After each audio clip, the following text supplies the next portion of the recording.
Good morning children, welcome to Praveen tutorial. Maths class 8 का जो चल रहा था वही आज भी मैं लेके आया हूँ। एक्सरसाइज 1.2 जो एनसीईआरटी से है, ओल्ड बुक से है। एक्सरसाइज 1.1 न्यू बुक से है। अब उसका एक्सरसाइज तो ख़त्म हो चुका था, सारे क्वेश्चन सॉल्व कर दिए गए थे। उसके एग्जाम्पल्स कुछ इंपॉर्टेंट बचे हुए हैं, उसी को लेकर के मैं आया हूँ। आज देखिए थोड़ा क्वेश्चन है क्या और करना कैसे है। एग्जाम्पल 8 है, find a rational number between 1/4 and 1/2। अब यहाँ यह देखना है, क्वेश्चन को समझना है कि फाइंड अ रेशनल नंबर, यानी एक रेशनल नंबर फाइंड करना है।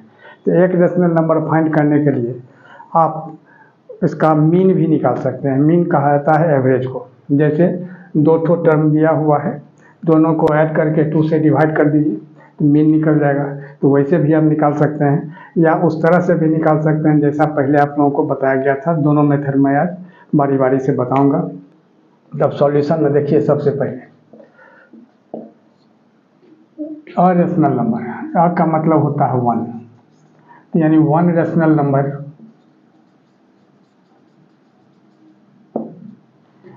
बिटवीन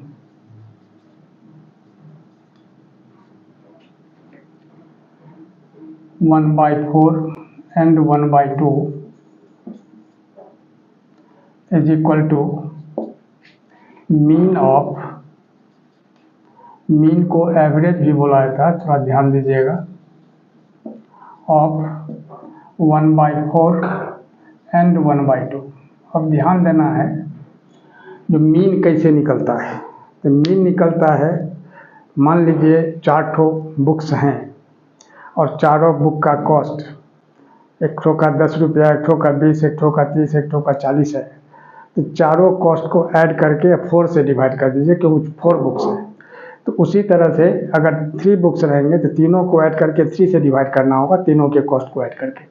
तो यहाँ जो है सो 2 ठो रेशनल नंबर दिया हुआ है और दोनों के बीच 1 रेशनल नंबर निकालना है। तो यहाँ मीन यानी एवरेज ऑफ 1/4 एंड 1/2, तो यहाँ 2 ठो है, इसलिए इसको ऐड करके 2 से डिवाइड करना है। यानी क्या होगा, 1/4 प्लस 1/2 और डिवाइडेड बाई 2। तो इसमें सबसे पहले 4 और 2 का एलसीएम लेना होगा ऊपर। तो 4 और 2 का एलसीएम क्या होता है, 4। और 4 में 4 से डिवाइड करेंगे तो 1 होगा, 1 को 1 से मल्टीप्लाई करेंगे तो 1 हो जाएगा। फिर 4 को 2 से डिवाइड करेंगे तो 2 2 जा 4, 2 होगा। 2 को 1 से मल्टीप्लाई करेंगे तो 2 हो जाएगा। अब बाई 2, अब गौर कीजिए, 2 + 1 कितना हो गया, 3/4। अब बाई 2 है, तो बाई 2 को हम क्या लिख सकते हैं, 2/1। और डिवाइड है, जब मल्टीप्लाई होता है तो रेसिप्रोकल हो जाता है, यानी 1 ऊपर चला जाएगा और 2 नीचे, यानी जस्ट यहाँ 2 लिख देना है 4 के बगल में। यानी कितना होगा, 3/8, और यही इसका आंसर हो जाएगा। अब देखिए सेकेंड मेथड, माने दूसरे तरह से कैसे इसको किया जा सकता है। ऐसा तो मैं पहले भी बता चुका हूँ, लेकिन फिर भी देख लीजिए। तो 1/4 एंड 1/2 है। अब इसको क्या करना है कि सबसे पहले 4 और 2 का एलसीएम लेना होगा, क्योंकि डिफरेंट डिनोमिनेटर्स है। तो LCM of 4 and 2 is equal to कितना होगा, 4 हो जाएगा एलसीएम इसका, कोई दिक्कत नहीं है। अब 1/4 है, तो 1/4 को तो ज़्यादा से ज़्यादा हम 1 से ऊपर नीचे मल्टीप्लाई कर सकते हैं। तो 1 1 जा 1, अब बाई 4 हो गया, ठीक है। अब इसके बाद 1/2 है, तब 1/2 जो है, अब 2 को कितना से मल्टीप्लाई करेंगे जो 4 होगा। ये तो क्लियर है, 2 से मल्टीप्लाई करना होगा। तो 2 से सिर्फ नीचे मल्टीप्लाई करेंगे, ऐसा कोई रूल नहीं है, 2 से ऊपर भी मल्टीप्लाई करना होगा। यानी 2 1 जा 2, अब बाई 4। अब 1 और 2 के बीच में आपको मतलब एक ठो रेशनल नंबर निकालना है। तो 1 और 2 के बीच में तो कुछ आता नहीं है, तो क्या करना होगा, 1 रेशनल नंबर निकालना है। इसलिए 2 से ऊपर नीचे आप मल्टीप्लाई कर दीजिए। तो 2 से ऊपर नीचे मल्टीप्लाई करेंगे, मैंने एक बढ़ा के, यानी क्या होगा, 2/8। और यहाँ फिर क्या करना होगा, 2 से मल्टीप्लाई करेंगे तो 2 2 जा 4/8। अब गौर कीजिए, 2 और 4 के बीच में क्या आता है, 3 आता है। तो therefore the required rational number is equal to क्या होगा, 3/8। तो देयरफॉर यहाँ लिखना होगा the required rational number, required rational number is equal to कितना 3/8 और यही इसका आंसर हो जाएगा।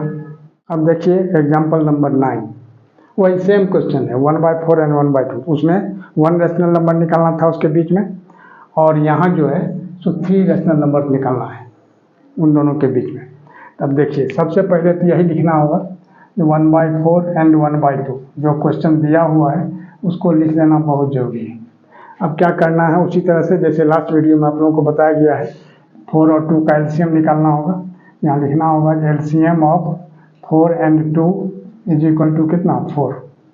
अब ये 1/4 है,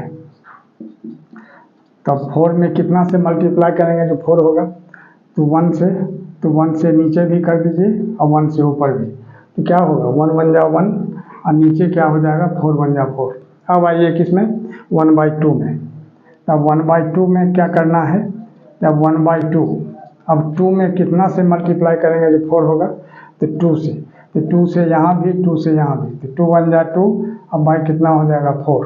अब 1 और 2 के बीच में 3 रैशनल नंबर्स निकालना है, थोड़ा ध्यान दीजिएगा 3, तो 3 निकालना है तो एक बढ़ा के यानी एक ज़्यादा करके, यानी 4 से ऊपर नीचे इसमें मल्टीप्लाई करना है, यहाँ भी और यहाँ भी, तो 4 1 जा 4 हो जाएगा, यानी 4/16 और नीचे हो जाएगा कितना 4 2 जा 8/16।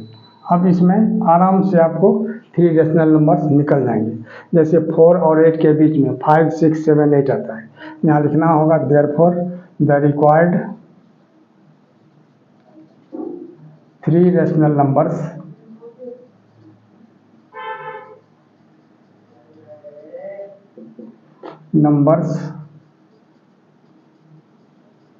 इज इक्वल टू क्या होगा। अब देखिए 5/16, इसके बाद 6/16, 7/16। तब 5/16 तो कैंसिल होगा नहीं, 6/16 को आप कैंसिल कर भी सकते हैं, नहीं भी कर सकते हैं, कोई दिक्कत नहीं है, कर दीजिएगा फिर भी कोई दिक्कत नहीं है। तो 5/16, अब इसको अगर 6 और 16 को कैंसिल करते हैं तो 2 3 जा 6 और 2 8 जा 16 हो जाएगा 3/8, और यहाँ हो जाएगा 7/16 और यही इसका आंसर हो जाएगा। अब देखिए एक अलग टाइप का क्वेश्चन जो एनसीईआरटी में नहीं है लेकिन इम्पोर्टेंट है, इस सब टाइप का आता है। इसमें जनरली स्टूडेंट्स कंफ्यूज कर जाते हैं पॉइंट देख के या डेसिमल देख के, वो कंफ्यूज नहीं करना है, बहुत आसान है, थोड़ा ध्यान से देखिए। जैसे है find 3 rational numbers between 0.1 and 0.2। तो सबसे पहले सॉल्यूशन में जो दिया हुआ है 0.1 एंड 0.2, इसको तो लिख देना है। अब 0.1 है, इसको क्या लिख सकते हैं, इसको अगर पॉइंट हटाते हैं तो 1/10 होगा। क्यों, क्योंकि पॉइंट की जगह 1 होता है, पॉइंट के बाद जितना डिजिट है उतना 0 लगता है। और 0.2 है तो 0.2 को अगर पॉइंट हटाते हैं तो 2/10 हो जाएगा। अब गौर कीजिए 3 रैशनल नंबर्स निकालना है, तो 1 और 2 के बीच में 3 रैशनल नंबर्स निकालने हैं, तो 4 से ऊपर नीचे इसको मल्टीप्लाई कर दीजिए, 4 से ऊपर और 4 से नीचे, तो यहाँ क्या होगा 4/40, और यहाँ क्या होगा जो इसमें भी अगर हम 4 से मल्टीप्लाई करते हैं तो 4 2 जा 8/40। अब ध्यान दीजिए 4 और 8 के बीच में 5 6 7 एकदम क्लियर आ रहा है। तब देखिए यहाँ क्या होगा, तो देयरफॉर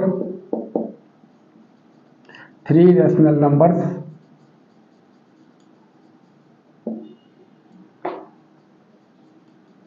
इज इक्वल टू क्या होगा 5/40,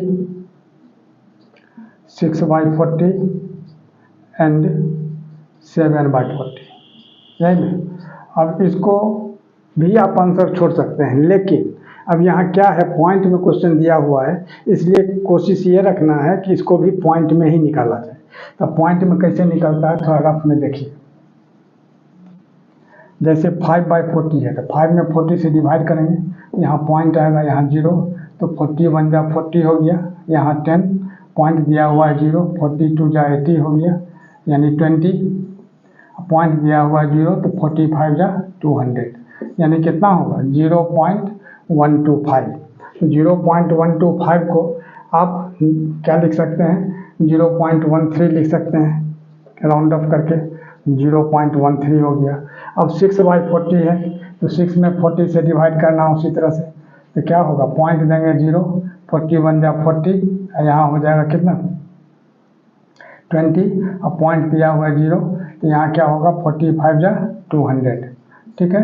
यानी 0.15 इसको क्या लिखा जा सकता है, 0.15 ही लिख सकते हैं, 0.15 भी हो गया, ठीक है। इसके बाद 7/40 है, तो 7/40 को क्या लिखना होगा, 7 में 40 से डिवाइड करना है। तब गौर कीजिए, यहाँ पॉइंट देना है 0, 40 बन जा 40, यहाँ हो जाएगा 30, पॉइंट दिया हुआ 0, 47 जा 280, यहाँ क्या होगा 20, और फिर पॉइंट दिया हुआ 0, तो 45 जा कितना होगा 200। अब गौर कीजिए, तो 0.175 इसको आप 0.18 राउंड ऑफ करके लिख सकते हैं, क्योंकि 5 या 5 से ज़्यादा रहता है तो पीछे 1 ऐड हो जाता है, और यही इसका आंसर हो जाएगा। ये हो गया आपका रफ वर्क। और इसी तरह से हमारे बीच यह लगातार इम्पोर्टेंट क्वेश्चन का सीरीज चलता रहे, इसके लिए आप लोग लाइक शेयर और सब्सक्राइब जरूर करें। धन्यवाद।